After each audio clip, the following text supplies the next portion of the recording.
அதுக்கு மாறாக இந்த ஸ்டாலின் அரசு என்ன சொல்லுதுன்னா, நீங்க அதிமுகவுக்கு ஓட்டு போடாதீங்க, பிஜேபி உள்ள வந்துடும்.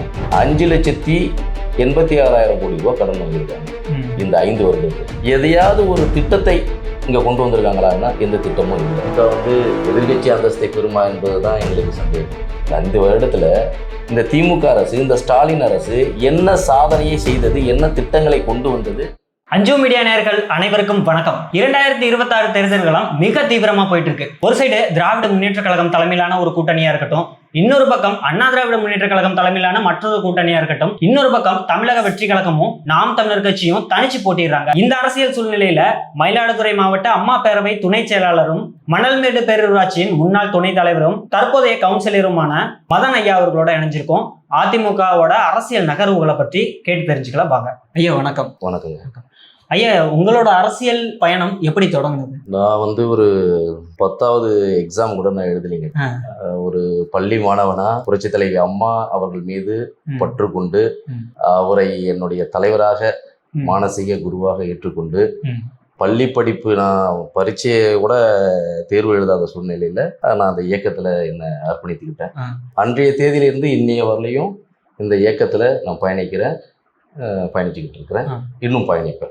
அதில் சின்ன வயசுல இருந்தே உங்களுக்கு இந்த இயக்கத்து மேல ஒரு பற்று? கண்டிப்பா, நிச்சயமா. புரட்சி தலைவி அம்மா அவர்களை அவர்கள் மீது பற்றுக்கொண்டு, இயக்கத்தின் மீது பற்றுக்கொண்டு தான் நான் இந்த இயக்கத்துல என்னை முழுமையாக அர்ப்பணித்து கொண்டேன்.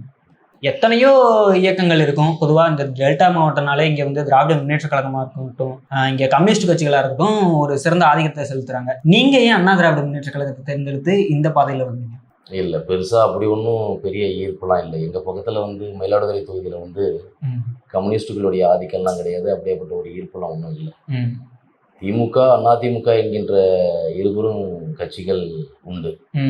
ஆனா திமுகவை பொறுத்தவரை ஏன் அந்த கட்சியில நான் இணையலைன்னா, ஒரு மன்னராட்சி முறையை பின்பற்றக்கூடிய கட்சி, தான் தனக்கு பின்னாடி தன்னுடைய மகன் அப்படிங்கிற ஒரு அடிப்படையை கொண்டு உள்ள கட்சி. அது இன்ன வரலையும், அது அப்பதான் இல்லை, இன்னைய வரலையும் அப்படிதான் இருந்துகிட்டு இருக்கு இந்த இயக்கம். ஐயா, உங்களோட ஒரு மிகப்பெரிய முன்னுதாரணமான ஒரு தலைவர் யாருங்க? என்னுடைய முன்னுதாரணமான ஆள்னா எனக்கு புரட்சி தலைவி அம்மா, அதன் பிறகு அண்ணன் எடப்பாடியார். அதுல ஒன்றும் நான் புரட்சி தலைவர் எம்ஜிஆர் அவர்களை கண்டதில்லை இந்த இயக்கத்துல. அவர் இறந்த போது எனக்கு 2 வயசு 3 வயசுன்னு சொல்லுவாங்க எங்க அம்மா.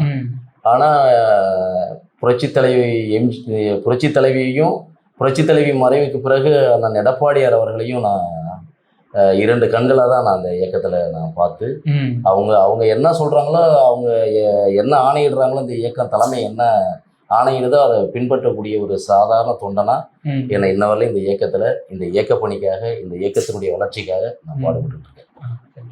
ஐயா, சின்ன வயசுலேருந்தே நீங்கள் அண்ணா திராவிட முன்னேற்ற கழகத்தில் இருக்கிறதா சொன்னீங்க. இப்போ ஒரு மாநில கட்சி, ஒரு மிகப்பெரிய மாநில கட்சியில் ஒரு பொறுப்பில் இருக்கணும்னாலே ஒரு நிறைய சவால்கள் சந்திச்சிருக்க வேண்டிய ஒரு நிலை வந்திருக்கும். அப்படி நீங்கள் சந்திச்ச ஒரு முக்கியமான சவால்கள், தடைகள் எங்களோட பகிர்ந்து முடியுமா? இயக்கத்தில் அர்ப்பணித்து கொண்ட நாள் முதல் இன்று வரை சவால்கள் நிறைந்த நாட்களாக தான் இருக்குது. ஒவ்வொரு நாளும் சவால் தான். சவால் இல்லாத நாளே இல்லை. இந்த இயக்கத்தில் நாங்கள் சேர்ந்த இந்த திராவிட கட்சி திமுகவை சார்ந்தவர்கள் எவ்வளோ எங்களை சித்திரவதை செய்தார்கள், எவ்வளோ மன உளைச்சலை ஏற்படுத்தினார்கள். இந்த இயக்கத்திற்காக பல அடி உதைகளை வாங்கியிருக்கோம் திமுக காரங்கள்ட்ட. கொஞ்சம் நஞ்சம் இல்லை, இதெல்லாம் அவங்க அடித்த அடிதான். அதெல்லாம் இந்த நெத்தியில் இருக்கக்கூடிய தழும்புலாம் அந்த திமுகவை சார்ந்தவங்க இந்த அரசியல் ரீதியான சண்டை தான். எதுவுமே தனிப்பட்ட சண்டைங்கிற காரணம் இல்லை, எல்லாம் அரசியல் ரீதியான சண்டை. அதெல்லாம் மீறி தான் இந்த இடத்துல நான் அமர்ந்திருக்கேன். ஒரு பெரிய பிரச்சனைகள்லாம் இருந்தது, கொஞ்சம் நஞ்ச பிரச்சனைலாம் இல்லை, நிறைய பிரச்சனைகளை சந்தித்தோம். இயக்கம் வளர்க்குறதுனா சாதாரண விஷயம் கிடையாது. இயக்கம் வளர்க்கணும்னா, எதிராளிகிட்டேருந்து இந்த இயக்கத்தை காப்பாற்றணும்னா பல சவால்களை சந்திச்சு தான் ஆகணும். அதுபோல் 2011 நான் முதல் முறையாக எனக்கு பேரூராட்சி மன்ற உறுப்பினராக போட்டியிடுவதற்கு எனக்கு வாய்ப்பு கிடைச்சது. நான் முதல் முறையாக ரொம்ப கஷ்டமான சூழ்நிலை தான் அந்த அரசியல் களத்தில் நான் வெற்றி பெற்றிருக்கேன். ஐயா, நீங்கள் சொல்லும் போதே தெரியுது, நீங்கள் மனதளவுலையும் உடம்புலையும் நிறைய தழும்புகளை தாங்கி தான் இயக்கத்தில். நிச்சயமா, அதில் ஒன்றும் மாற்றுக்கிறது இல்லை. அதான் சொல்கிறேனே, என் தாயார் உட்பட எல்லாரையுமே அடிச்சிருக்காங்க. ஒரு இந்த இயக்கத்தினால சண்டை தான். என் தாயார் அடித்து, என்னுடைய தாயார் 10 நாள் இந்த ஹாஸ்பிட்டலில் உயிர்நாடியில் அடித்து, என்னுடைய தாயார் இந்த மயிலாடுதுறை அரசு மருத்துவமனையில், பெரியார் மருத்துவமனையில் 10 நாள் நான் அட்மிஷன் வச்சுருக்கேன் அம்மாவை. இதெல்லாம் இந்த இயக்கத்தினால் ஏற்பட்ட சண்டை தான். திமுகவுக்கும் அதிமுகவுக்கும் ஏற்பட்ட சண்டை தான் இதெல்லாம். அதனால சேதங்கள் அதிகம், அதில் ஒன்றும் மாற்றுக்கிறது இல்லை. ஐயா, இப்போ நீங்க அரசியலுக்கு வரலன்னா நீங்க என்னவா இருந்திருப்பீங்க ஐயா? இல்லை, அரசியலுக்கு வரணுங்கிறது தான் என்னுடைய நோக்கம். நான் படிக்கிற காலத்தில் அரசியலுக்கு வரலன்னா அப்படிங்கிறதுலாம் இல்லை. நான் எங்கே போனாலும் திரும்பி அரசியலுக்கு வரணுங்கிற எண்ணங்கள் என் மனசில் இருந்தது. ஏன்னா அந்த அரசியல் என்னுடைய வாழ்க்கையில் ஏற்படுத்திய காயங்கள் அதிகம். இந்த அரசியலால் இழந்த இழப்புகள் எனக்கு அதிகம். அதனால நான் எங்கே போனாலும் திரும்பி இந்த அரசியலுக்கு வரணும், அரசியல் செய்யணுங்கிற எண்ணங்கள் என் மனசில் இருந்தது. நான் அரசியல் பண்ணக்கூடாதுங்கிற எண்ணம் திரும்பி எங்கே போனாலும் திரும்பி இந்த ஊரில் அரசியல் பண்ணணுங்கிற எண்ணங்கள் எனக்கு அது சின்ன வயசுலேயே வந்துருச்சு. ஏன்னா அந்த அளவுக்கு இந்த அரசியலால் நான் இழந்த இழப்புகள் அதிகங்கிறது தான். பட்ட அவமானங்களும் அசிங்கங்களும் இழப்புகளும் அதிகம். அரசியல் நிறையவே ஆமாம்மா, நிறைய கற்றுக் கொடுத்துருச்சு. அதில் மாற்று கருத்து இல்லை. நிறைய இந்த அரசியல் எனக்கு கற்றுக் கொடுத்துருச்சு. அதனால நான் எங்கே போனாலும் திரும்பி இந்த ஊரில் அரசியல் பண்ணணுங்கிற எண்ணம் எனக்கு சிறு வயதிலே ஏற்பட்டுருச்சு. இப்போ மக்கள் மத்தியில் திராவிட முன்னேற்ற கழகமாக இருக்கட்டும், அண்ணா திராவிட முன்னேற்ற கழகமாக இருக்கட்டும், இரண்டும் ஒரே கட்சிகள் தான், இரண்டுமே திராவிட கட்சிகள் தான் அப்படின்ட்டு சொல்கிறாங்க. இப்போ அண்ணா திராவிட முன்னேற்ற கழகத்தோட ஒரு முக்கியமான கொள்கை என்னங்க? இதில் நாங்கள் திமுகவிலேருந்து மாறுபடுறோம் அப்படின்னு சொல்லக்கூடிய ஒரு நோக்கம் அண்ணா திராவிட முன்னேற்ற கழகத்துடைய இல்லை, பொதுவாக நீங்கள் திமுகவையும் அதிமுகவையும் ஒரு காலமும் நீங்கள் ஒப்பிட்டு சொல்ல முடியாது. அதாவது புரட்சித் தலைவர் எம்ஜிஆர் அவர்கள் இந்த திமுகவுக்கு எதிராக தான் அதிமுக என்கின்ற ஒரு இயக்கத்தையே தோற்றுவித்தார். அதன் பிறகு அந்த இயக்கம் புரட்சித் தலைவி அம்மா அவர்கள் கையில் எடுத்து ஒரு மாபெரும் மக்கள் இயக்கமாக மாற்றி இன்னைக்கு அதிமுக மிகப்பெரிய ஒரு அரசியல் கட்சியாக தமிழ்நாட்டில் தவிர்க்க முடியாத அரசியல் கட்சியாக இருந்துகிட்டு இருக்கு. அமைதி, வளம், வளர்ச்சி என்கின்ற புரட்சித் தலைவி அம்மா அவர்களுடைய கொள்கையை கடைபிடித்து 4.5 ஆண்டு காலம் இந்த தமிழகத்தில் நல்லாட்சி தந்தவர் அண்ணன் எடப்பாடியார் அவர்கள். ஏதாவது ஒரு குற்றத்தை அவருடைய ஆட்சியில் சொல்ல முடியாது. இந்த அளவுக்கு இந்த நாடு இன்னைக்கு இருக்கிற பரபரப்பான சூழ்நிலை அன்னைக்கு இல்லை. போதைப் பொருள் இல்லை, கள்ள சாராயம் இல்லை. எல்லாம் நீங்கள் சிந்திச்சு போகணும். அந்த ஆட்சியில் இவ்வளோ கற்பழிப்புகள் இல்லை, கொலைகள் இல்லை, இவ்வளோ டாஸ்மார்க், இவ்வளோ இந்த நாடு எங்கே பார்த்தாலும் மதுக்கடையாக போயிடுச்சு இந்த நாட்டில். ஏன்னா அந்த மாதிரியான சூழ்நிலை ஆட்சி 2 வருஷம் கடுமையான கொரோனா. உங்களுக்கு தெரியாத நெறியாளர் நீங்கள், உங்களுக்கு தெரியாமல் இருக்காது. 2 வருட காலம் கடுமையான கொரோனாவில் இந்த ஆட்சியை எப்படி நடத்தினாருங்கிறது உங்களுக்கு இந்த நாட்டு மக்களுக்கு எல்லாருக்குமே தெரியும். ஒரு ஒப்பற்ற ஆட்சியை, உன்னதமான ஆட்சியை தந்தவர் எடப்பாடியார் அவர்கள்.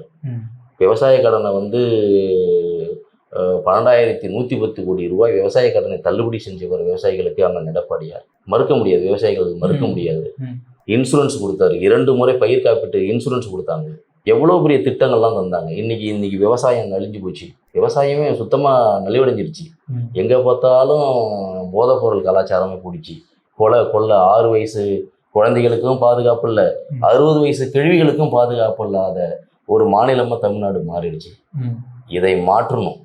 இந்த மாற்றம் நிச்சயமாக இந்த வரக்கூடிய இந்த சட்டமன்ற தேர்தலில் அண்ணன் எடப்பாடியாருடைய தலைமையில் புரட்சித் தலைவி அம்மாவுடைய ஆட்சி அமைவது உறுதி, நிச்சயம். அதில் எந்த மாற்று கருத்துமே இல்லை. மக்கள் தெளிவடைஞ்சிட்டாங்க. மக்கள் விழிப்புணர்வாக தான் இருக்கிறாங்க. மீடியாக்காரங்க தான் திமுகவுக்கு அதிகப்படியான மீடியா தான் திமுகவை தூக்கி பிடிக்கிறதே தவிர மக்கள் மத்தியில் நீங்கள் போய் விசாரிச்சிங்கன்னா ஒன்றுமே இல்லை. 525 வாக்குறுதியை கொடுத்தாரு ஸ்டாலின். எத்தனை வாக்குறுதியை நிறைவேற்றிருக்காரு சொல்லுங்கள்?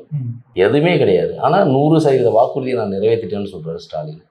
பொய்யா பிரச்சாரம் பண்ணிட்டு இருக்காரு. வாயை திறந்தா பொய் தான் ஸ்டாலினுக்கு. தலைவர் எம்ஜிஆருடைய ஆட்சியையும் புரட்சி தலைவி அம்மா ஆட்சியையும் புரட்சி தமிழர் எடப்பாடியார் அவர்கள் இந்த தமிழகத்தில் தருவார் என்பதில் எந்த மாற்று கருத்தும் இல்லை. மயிலாடுதுறை என்று 3 தொகுதி இருக்குது. இந்த 3 தொகுதியும் நிச்சயமாக அதிமுக கூட்டணி கட்சிகள் வெற்றி பெற்று அண்ணன் எடப்பாடியாருக்கு அவருடைய பாதத்தில் சமர்ப்பிப்போம் என்பதில் எந்த மாற்று கருத்தும் இல்லை. இது உறுதியாக நாங்கள் இந்த நேரத்தில் சொல்லிக்கிறோம். சரிங்க ஐயா, இப்போ என்டிஏ கூட்டணி பற்றி உங்களோட கருத்தை சொல்லுங்க. இப்போ என்டிஏ கூட்டணி பற்றி பாரதிய ஜனதா கட்சி இருக்காங்க, பாமக இருக்காங்க, டிடி வித்யாகரனோட கட்சி இருக்காங்க, அமமுக இருக்காங்க, அண்ணா திராவிட முன்னேற்ற கழகமும் பெரும்பான்மையாக தலைமையேற்று இருக்காங்க. அந்த கூட்டணி பற்றி ஒரு பலமான கூட்டணியாக தமிழ்நாட்டில் ஒரு மாற்றத்தை ஏற்படுத்துமா? உங்களோட கருத்து சொல்லுங்க. நிச்சயமாக மாற்றத்தை ஏற்படுத்தும். பலமான கூட்டணி தான். அதிமுக என்டிஏ கூட்டணியை பற்றி ஊடகங்கள் தான் குறைச்சி மதிப்பிடுது. நிச்சயமாக இந்த எலெக்ஷன் வந்து இந்த தேர்தல் முடிவு வந்து அதுக்கான பதிலை கொடுத்துரும். அதை யாரும் மறைக்க முடியாது. மிக வலுவான கூட்டணி, என்டிஏ கூட்டணி மிக வலுவான கூட்டணி. அதற்கு இந்த தேர்தல் முடிவு வந்து பதில் சொல்லும் நிச்சயம். இப்போ மே 4 தேர்தல் முடிவுக்கு பிறகு அதிமுக எத்தனை தொகுதிகளில் வெற்றி பெறும்? அதிமுக கூட்டணி உங்களோட கணிப்புங்க? 180 தொகுதிகளுக்கு மேல் வெற்றி பெறும் என்பது எங்களுடைய கணிப்பு. 180க்கு மேல வெற்றி பெற வாய்ப்புகள் கண்டிப்பா. 180க்கு மேல் வாய்ப்பு. திமுக வந்து எதிர்கட்சி அந்தஸ்தை பெறுமா என்பதுதான் எங்களுக்கு சந்தேகம். அந்த சந்தேகம் நிறைய இருக்கு. 180க்கு மேற்பட்ட இடங்களில் அதிமுக கூட்டணி வெற்றி பெற்று ஆட்சி அமைக்க தமிழகத்தில் முதலமைச்சர் ஸ்டாலின் ஐயா சொல்லியிருக்காங்க. இப்போ இது மாதிரி பாரதிய ஜனதா கட்சி அதிமுகவோட கூட்டணி வச்சதுனால அது அண்ணா திராவிட முன்னேற்ற கழகம் கிடையாது, அமித்ஷா திராவிட முன்னேற்ற கழகம் அப்படின்னு சொல்லியிருக்காங்க. அதெல்லாம் பத்தி உங்க கருத்துங்க? ஒரு 525 தேர்தல் வாக்குறுதிகளை ஸ்டாலின் கொடுத்தாரு. இந்த 525 வாக்குறுதிகளை எந்த வாக்குறுதியை அவர் முழுமையாக நிறைவேற்றிருக்காரு? எதுவுமே இல்லை. இந்த மக்கள்கிட்ட வெறும் பொய்யான தகவலை சொல்லி தான் ஓட்டு கேட்டிருக்காரு. பொய் தான் சொல்லியிருக்காரு. நாங்கள் ஆட்சிக்கு வந்தா கல்வி கடனை ரத்து பண்ணிடுறோம், செஞ்சிருக்காரா? இல்லை, கல்வி கடன் ரத்து பண்ணல. நீட் தேர்வை ஒழிச்சிடுறோம்னாரு, ஒழிக்கல. இது மாதிரி பொய்யான தேர்தல் வாக்குறுதிகளை கொடுத்து தான் அவர் ஆட்சிக்கு வந்தார். இப்போ அவர்கிட்ட என்ன இருக்குன்னு நினைக்கிறீங்க? ஒன்றுமே இல்லை. சொல்றதுக்கான ஏதாவது சாதனைகளுக்கு தமிழ்நாட்டில் மொத்தம் 5,86,000 கோடி ரூபாய் கடன் வாங்கியிருக்காங்க இந்த 5 வருடத்தில். எதையாவது ஒரு திட்டத்தை இங்கே கொண்டு வந்திருக்காங்களான்னா எந்த திட்டமும் இல்லை. மக்கள் எல்லாம் கேள்வி கேட்க ஆரம்பிச்சிட்டாங்க. அதிமுக மேலே ஒரு குற்றச்சாட்டு வைக்கணும். அவர் அதிமுக மேலே ஏதாவது ஒரு குற்றச்சாட்டை அவர் வைக்கணும்னு நினைக்கிறாரு. அதுக்கு வந்து அதிமுகவை வந்து பாஜக வந்து அபகரிச்சிருச்சு அப்படின்னு ஒரு வதந்தியை கிளப்பி விடுறாரு. நான் என்ன கேட்குறேன் ஸ்டாலினுக்கு, இந்த 5 வருஷத்துல நீ செஞ்ச சாதனையை சொல்லி ஓட்டு கேளு. இந்த 5 வருடத்துல இந்த திமுக அரசு, இந்த ஸ்டாலின் அரசு என்ன சாதனையை செய்தது, என்ன திட்டங்களை கொண்டு வந்தது அப்படின்னு சொல்லி மக்கள் இடத்துல ஓட்டு கேட்கட்டும். அதுக்கு மாறாக இந்த ஸ்டாலின் அரசு என்ன சொல்லுதுன்னா, நீங்க அதிமுகவுக்கு ஓட்டு போடாதீங்க, பிஜேபி உள்ள வந்துடும். நீங்க அதிமுகவுக்கு ஓட்டு போடாதீங்க, பிஜேபி உள்ள வந்துடும். அவங்க அந்த ஆட்சியில் என்ன செஞ்சாங்களோ அதை சொல்லி கேட்கட்டும் ஓட்டு. அதை கேட்காம உங்களை நீங்க என்ன செஞ்சீங்கன்னு கேள்வி கேட்டா திமுக அதிமுக ஓட்டு போடாத பிஜேபி உள்ள வந்துடும் சொன்னா இது என்ன? அது மாதிரியான கதை தான். அவங்கள்ட்ட ஒன்றும் சரக்கு இல்லை. எங்களை ஏதாவது குறை சொல்லணுங்கிறதுக்காக அதிமுகவை வந்து பிஜேபி அபகரிச்சிச்சு, அமித்ஷா கட்சி அந்த கட்சி இதெல்லாம் கிடையாது. எடப்பாடியார் தெளிவானவர், சரிங்களா? அனைத்து இந்திய அண்ணா திராவிட முன்னேற்ற கழகத்தினுடைய தலைமையில தான் இங்கே ஆட்சின்னு சொல்லிட்டாரு. இந்த என்டிஏ கூட்டணிக்கு அதிமுக தான் தலைவர்னு சொல்லிட்டாங்க. அவர் சொல்றது ஏதோ அவர் விரக்தியில சொல்றாரு, தோல்வி பயத்தில் அவர் சொல்றாரு. இதுதான். நாங்கள் யாருக்கும் அடிமை இல்லை, அதிமுக காரன்னு யாரும் அடிமை